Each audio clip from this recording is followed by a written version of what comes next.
Afternoon Talk on SAFM. Right, so welcome back to the Afternoon Talk Show. We normally put somebody in the spotlight. Today we're going to do something rather different. So if the norm is to get somebody into studio, talk to them about themselves as per usual and get you to call in, well, it's going to be slightly different this time around because, in fact, what we're going to do, we're going to talk about two people in the spotlight who, well, they're not around. Doesn't mean we can't talk about them. We're talking about Adelaide Tambo and Adelaide Tambo, and that's relevant, of course, because of the walk that happens this weekend. And I hope you're going to get there. Very important one in the East Rand, in the Ekurhuleni region, that happens on Saturday, the 6th of October. 3 walks, 3 different categories, the 5, the 10, and the 21-kilometer categories is what that walk is all about. But we thought, you know what, the walk is one thing. Let's talk about the people. And because they've passed on and we can't talk to them, well, probably the best person to talk to us about putting them in the spotlight is someone who just happens to be related to them. And I'm talking about Adelaide Tambo. So, Adelaide, good afternoon. Hi. How are you, Ashraf? Yeah, it's a good time to talk to you because I think you know this. Your surname, I'm not talking of the first name, is a calling card to anywhere and everywhere, certainly in South Africa, if not around the world as well, isn't it? I guess, yes. When did you realize that? Meaning the power that the name had? Well, I think these things develop with time. I mean, you have your innate power as you're alive because of what you do, as does Madiba today. And I suppose once he leaves us, it'll take on a different kind of presence, and we'll celebrate him in different ways. And that's been the case with OR, with my father, and with my mother, that, I noticed how they were loved when they were alive, and as people. And then when they passed, I noticed how people loved their values and what they stood for. And so it's that which really lives on now and which is part of the purpose of the walk. How, and I'll certainly talk about the walk a little bit more in detail in just a second, but how, at what age did you realize, and I have to choose my words carefully, did you realize that in fact your parents were in fact special people? I'm not saying royalty, but they were special people. That means they were certainly not the average. They had unique... You mean when did I realize? Yes, at sort of what age? They had unique personalities, a unique mission in life, in the world. How young were you when you realized that? I was quite young, but I don't know to what degree I realized they were special. I did realize they were special. I mean, in that I saw how people treated them. I saw how people treated my mother, normal English people as well as South Africans, but also how people treated my father. And, I have great memories of Taba and Becky's generation coming for meetings. People like Dr. Dadu and others come in for meetings, and we used to have a code because I would always serve tea. So if they asked me for a lemonade, I knew it was a gin and tonic or a vodka tonic. If they asked me for a ginger beer, I knew it was a whiskey soda, because officially they weren't supposed to drink in front of my father. Oh, okay. And so when the meeting dragged on for a long time, they would just wink at me, or they'd say, no, it's okay, we want Dali to serve us. I can imagine, yeah. But it wasn't just my parents. I found that as I got older, I realized that Uncle Joe was Joe Slovo and was famous, and Uncle so-and-so and Auntie so-and-so, and all of these people were quite legendary figures in our lives as South Africans, and not just my uncles and aunts. And now that you reflect on having been associated with all these people, what does it do for you?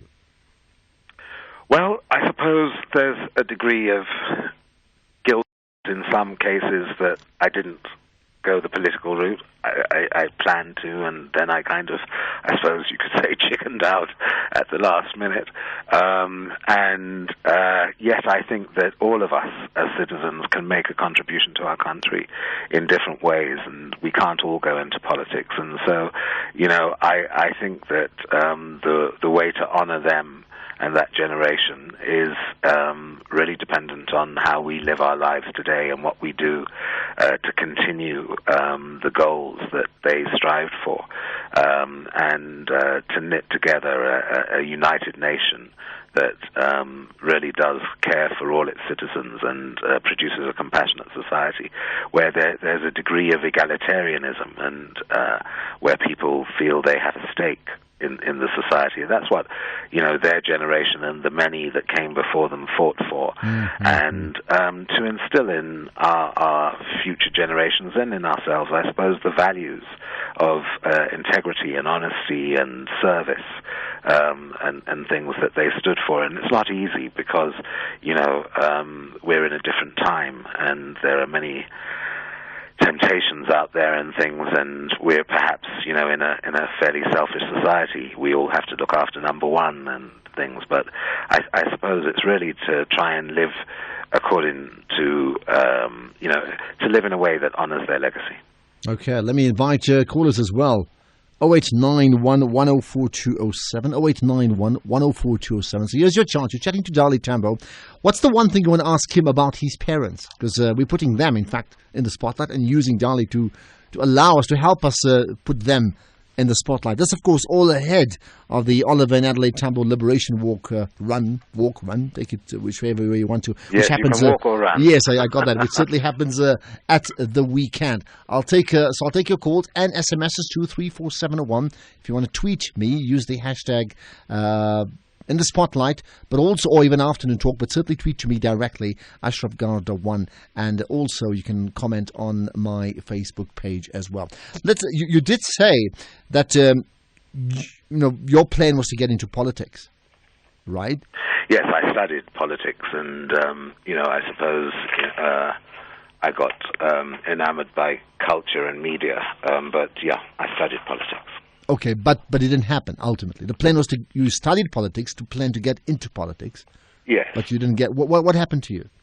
Well, I suppose two things. One, my father became sick, and that changed a lot of my plans, in that I had to look after the family and I had to look after my mother. And that really required for me to be a breadwinner. And secondly, I had a long conversation with him where I said to him, it's that time in my life where I really have to make a choice. And I had been, in media and living in the United States when he had his stroke, and I'd left. I was really studying to be a movie director, and I had to leave that to come back and work, really. And I said to him, it's come to that time, and his firm conclusion was that, it's a calling, and because you're my son, it's not going to be easy, but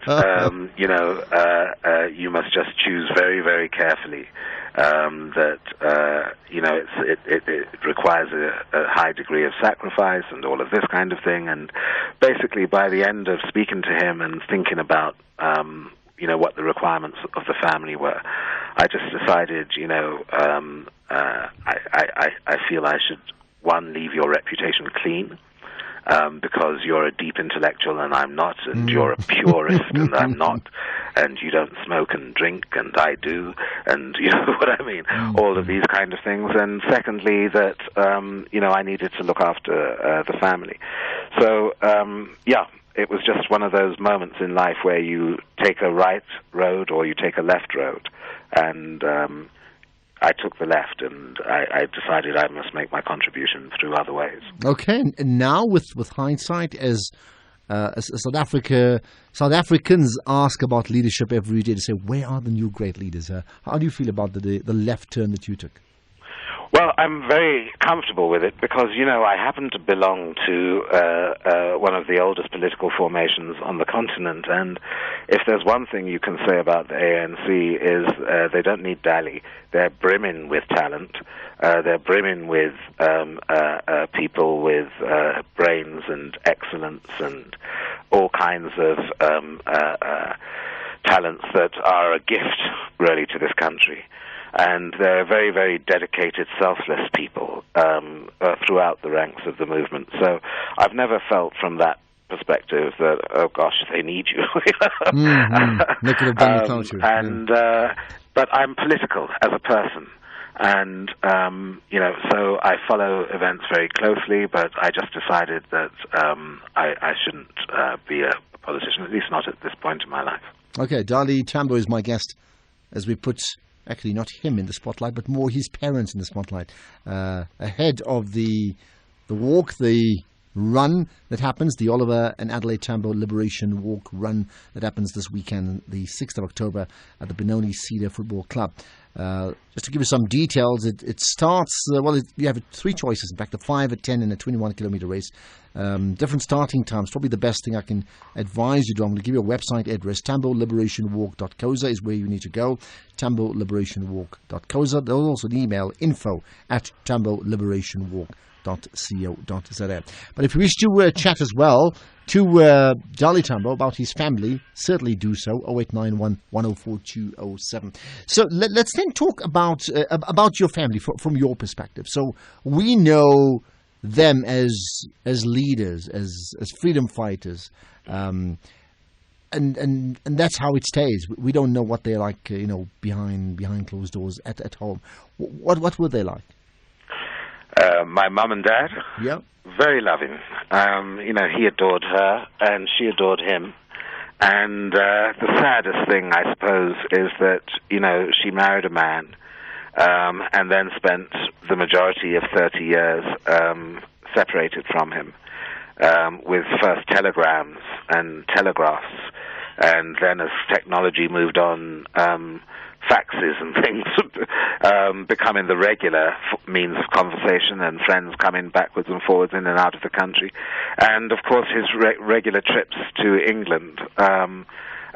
But then the house was always filled with people, as I was saying earlier. So they adored each other and were forever faithful to each other, and she had great respect for him and what he did, and was as political as him. He met her when she was already in the ANC. So it wasn't, my mother also had to make a choice, as did many women of the struggle, that there was still the realities of life. You still had to bring up a family, you still had to earn daily bread and struggle to keep a flat or a home and educate your children. And he said to her when they left the country, it'll be 5 years. And it turned out to be 31 or 30.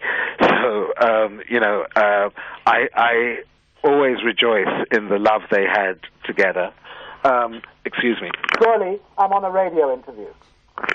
And these things happen, by the way. I always rejoice in the love they had together, but I also, have I suppose, a sadness in my heart that my mother did have a hard life, as did many of our people.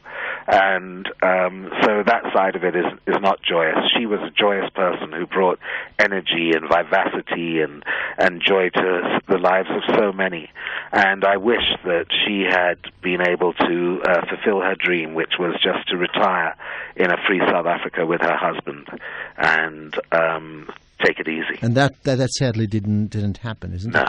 No. What impact has their lives, or had their lives and their leadership roles played on you and your family, the siblings? What effect? Yeah. Well, as you know, it took us out of the country. I left when I was 1 and came back when I was 31. So exile robs you of everything. It robs you of your home, the friends you would have had, the culture you would have had, the schools you would have had, the life. And it puts you in another place, whether it's Russia or America or England or Cuba or the Soviet Union. Exile is a very sort of culturally destructive thing, and so from that side it wasn't good.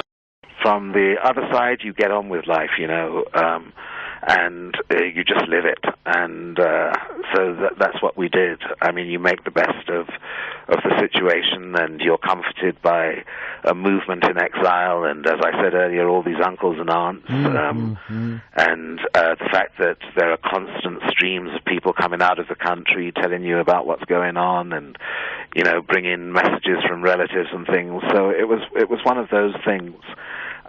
We managed to keep our spirits high, and they were always coming together, especially at my mother's house, and the exile community would gather at funerals and things, and that was one of the sad things when you see people pass on, and you buried them in London, and you knew that their only dream was to return home. So there was a lot of anguish, and I can't ever pretend that those were easy years for any of the exiles or our people inside the country. But that was the thing that we always knew also, that the lot of our people inside the country was worse. Of course it was. Well, take your calls. I'll also read some of your SMSs, 34701. That'll cost you 2 rands to call into 0891 104 207. We're chatting to Adelaide Tambo about his parents and about the walk that comes up this weekend, as we put them, in fact, in the spotlight. I'm certainly going to ask you, and you can think about this. In fact, Dolly, are you going to be walking? But don't answer it right away. We'll get an answer after this.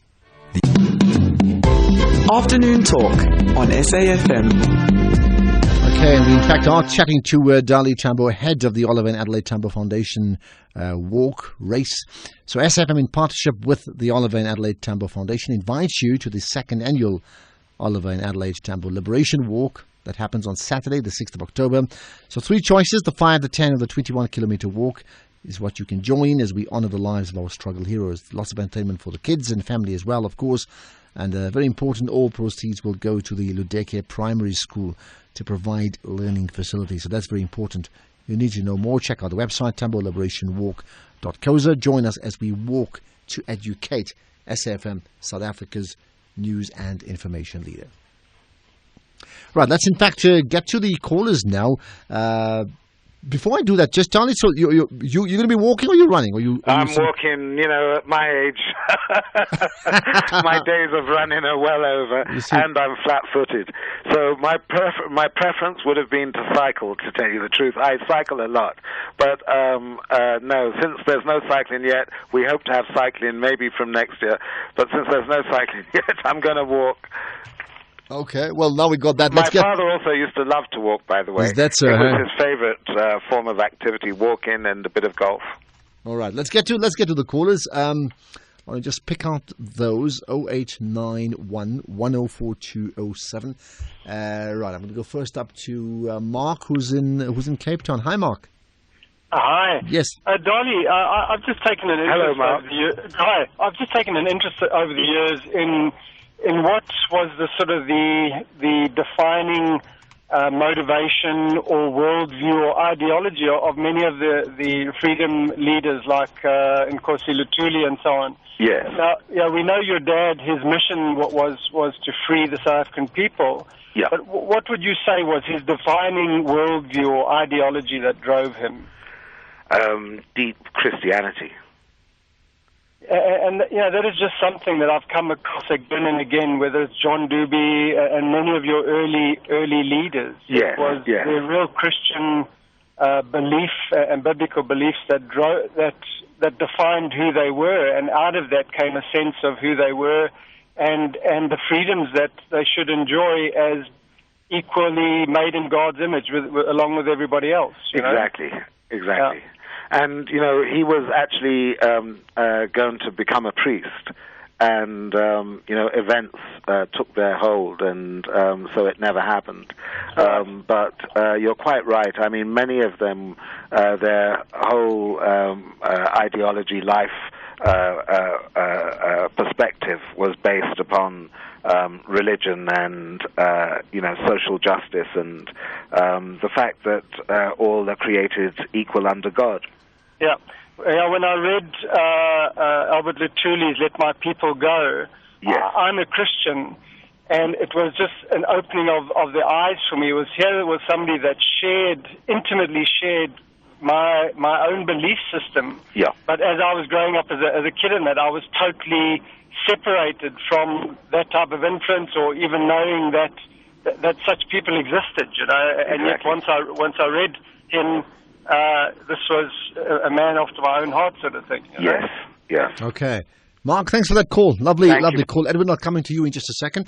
Let's just talk about that. I mean, because interesting, I had Ronnie Caswell's here the other day. I mean, he made the point that he's very much a-religious. So you had a person at the helm of the ANC who's driven very much by religion, by Christianity, and yet there were many people within the broader church, and maybe that's an inappropriate word to use, right?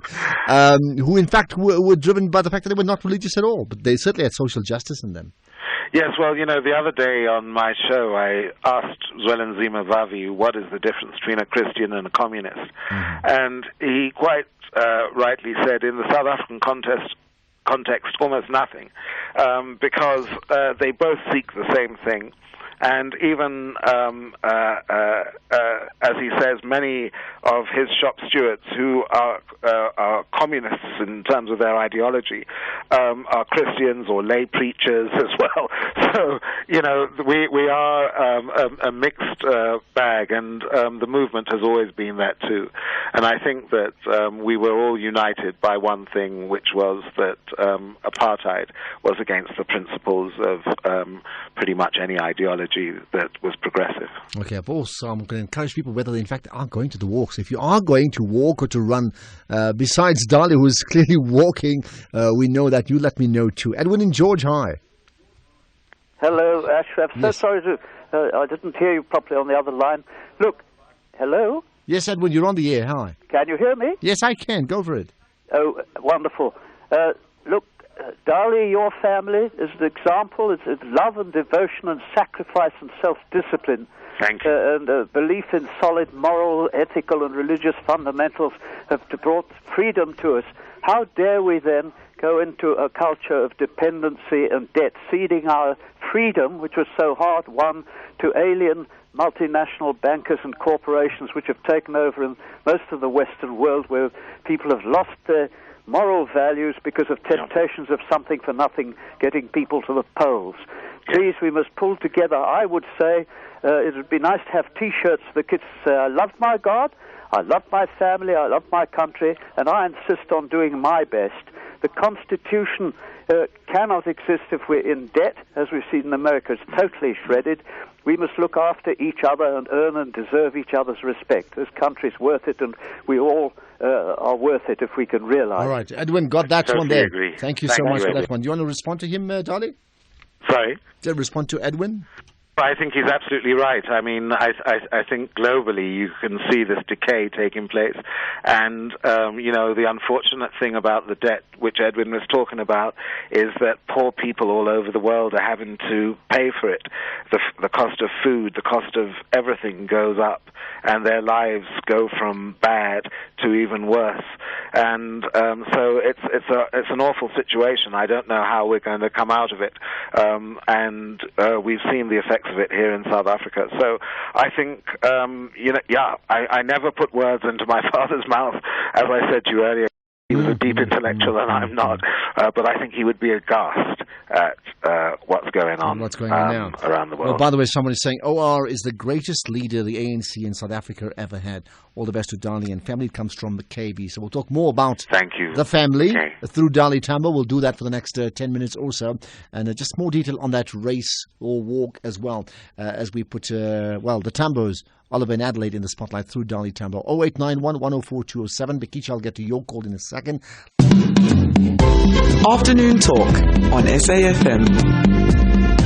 So, I'm Ashraf Garda, but very important, Adelaide Tambo is talking to me about Oliver and Adelaide Tambo, two names that are absolutely not synonymous with where we are as a country, but our history and where we intend to go in terms of being inspired indeed. But there's an Oliver and Adelaide Tambo race, walk, that happens at the weekend, and that's what we're inspiring you to do. So get there, because SAFM certainly broadcasting on that Saturday morning from the Cedars Park Football Club in Benoni, and we're doing that with a couple of shows. I think certainly Michelle Constance show definitely doing it. I think the In Tune one as well. So come and say hi as well to some of the presenters, but more importantly, be part of what should be, well, the ultimate comrades race, don't you think so? Bikicha in Cape Town, hi.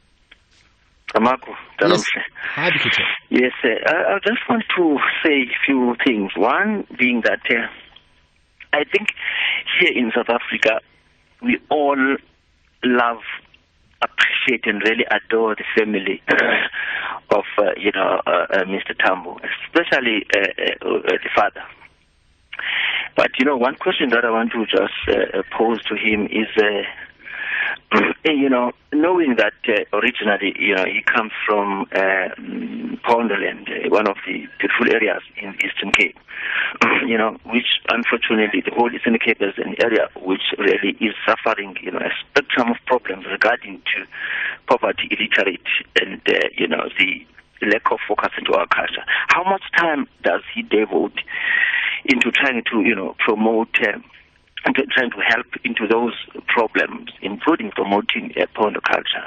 Thank you. Okay, got that. Johnny, respond to that? Hi. Well, thank you for the question. In the Eastern Cape, really what we try to do is we have quite a lot of family there, and we work with the OR Tambo and Alfred and Zoe municipalities and various other groups there. And so on an annual basis and during the year, there are quite a lot of legacy projects that we get involved with. The other side is really just talking to government to try and highlight, because as you can imagine, the Oliver and Adelaide Tambo Foundation has only been going for a year. And so we're still taking baby steps. But I set up the foundation precisely to do that kind of thing, because it's very difficult as an individual.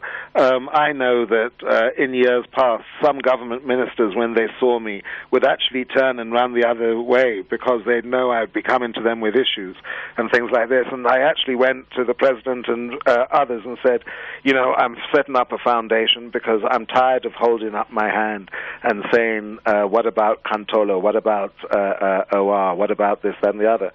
So we've set up the foundation now, and that's part of its mandate, is to look at ways in which we can use the influence of his name to better the life of the people in the areas that he touched. There's an interesting question, which is, if you were given the chance, in fact, what would you choose to honor OR? And of course, that question is to you, Dali. How would I choose? Yeah, to honor how him? would you choose? I mean, so it comes from Southern with anonymous, not too sure who it is, but anyway, how would you choose to honor OR Tambo? I suppose it would have to be by making a dramatic change to the economic equilibrium of life in this country. I mean, I think he always had two things in mind. Freedom comes as a pair, which is economic and political. And so I think if one were to honor him, one would arrive at a situation where all in South Africa had economic dignity, activity, and strength. And that doesn't mean that we're all wealthy, but it means that we have very few people who are desolate and poor. So, I think we are honoring him every time we build a school, every time we turn on taps and electricity and things. But there's so much that needs to be done, and the deficit is huge.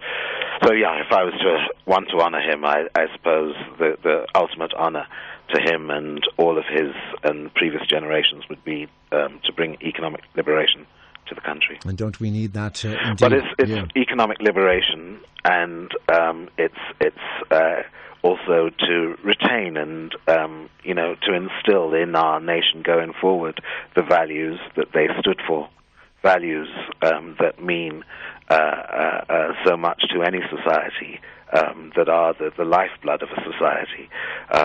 So it's a combination of those. And, that's what the walk is about. It's about those values that they stood for. Yeah, let's just talk about, not everybody, some people want to walk to keep fit and keep fresh and lose weight and all those type of things. But ultimately, what's the real goal here? I think it's a celebration of our multicultural society. He said it's our responsibility to break down the barriers of division and create a country where there will be neither whites nor blacks, just South Africans, free and united in diversity. And that's the South Africa he wanted to see. That's the South Africa my mother wanted to see. And what we want to see on the walk is a multicultural mix of South Africans coming together to walk, to have fun, to share commonality, and to reinforce those values that they stood for, and to celebrate our multicultural society. The point about a multicultural society is it's always going to be beautiful. It's how you take it. It's how you use it. It's how you enjoy it. If we fear each other and we fear cultures we don't know, then we'll always live in little boxes. But if we open up our hearts and enjoy other cultures, enjoy the investigation of other people, in other words, celebrate difference, then you have beautiful multicultural do you think that's societies, and they're happening all over the world. Yes. And so we want to walk to celebrate South Africa as that. Do you think that's happening enough, just at the moment? And a serious question. I think we still have to work on it. I think we still have to come to know each other as a society, and it's happening. And I think that there are good people of good intent throughout our society, and I meet them every day. And so it's the potential is there for us to unite in a big way. And I think that all of these things run into the same stream, into the same river. Whether you're talking about economic liberation, you've got to uplift those that are suffering and that feel that they're alienated from society, and you've got to bring the different cultures and races into this feeling of joy at being South African, and knowing what that means, and of celebrating, as I say, the beauty of our diversity. Okay. Do you find, therefore, that two questions, in fact. A, what are your expectations of the walk in terms of the people who will be there? And I say that in the light of all the points you made earlier on, keeping in mind that public holidays now are either seen as political rallies on the one hand, or on the other, they are frequented by one racial grouping, so they're devoid of the type of mix that you've just spoken about and sort of aspired to. Yes, well, we had it last year. We sought it and we got it. And so it was a totally multicultural, multiracial mix last year, and we're expecting the same thing this year. And that was the beauty of it. It's not a political walk. It's not an ANC walk.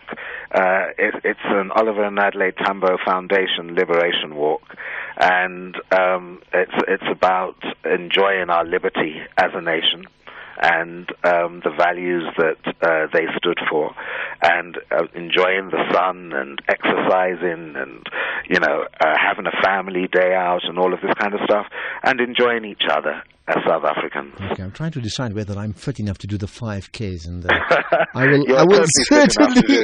And there are all kinds of people who are joining us, from politicians to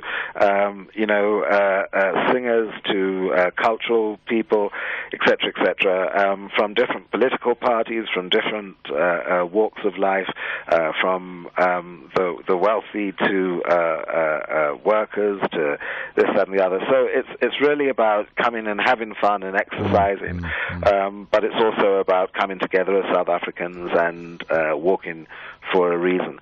And then you see, my mother's mantra was that, even with liberation that we got in '94, she said it's not enough, that the young people must now arm themselves with education. And her mantra was education, education, education all the way. And it's so important. She was saying to young people, you will free yourselves by being educated. and that is the way forward now. So we're walking also for this Ludeke school, yes, and in the cause of education, because we see that as a must for our young people going forward. We've got about a couple of minutes to go. Maybe just some things about your parents in terms of how they emphasized education to you. Maybe an anecdote, if you can share, or a book that they literally force you to read and you say, thank goodness now. Well, no, I mean, I can't actually think of I mean, all I know is that I suppose I disappointed them because if they had their way, I would be a PhD and, you know, I'd be Dr. Adelaide Tambo or whatever. So, you know, my parents really were both educationists. As you know, my father was a teacher. If he were alive today, I think teachers would be paid a lot more because he was always a bit repelled, even in England, about the wage levels teachers got in comparison to their contribution to society.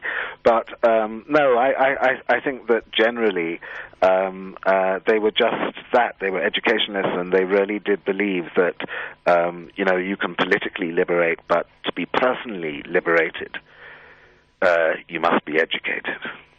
Right. Lastly, in 30 seconds, a personal legacy. How would you like them to be remembered? I'd like them to be remembered as two people who really loved the people of South Africa, of all races, of all creeds, and of all genders, and who spent their lives striving for the South Africa we have today, and hopefully the South Africa we'll have tomorrow. They wanted happiness for their people.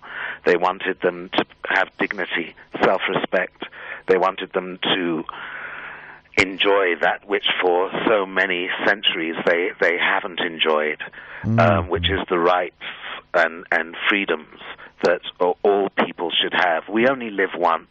A friend of mine said to me the other day, Dali, do you realize you only get 72 or 75 summers in your life? That's so few.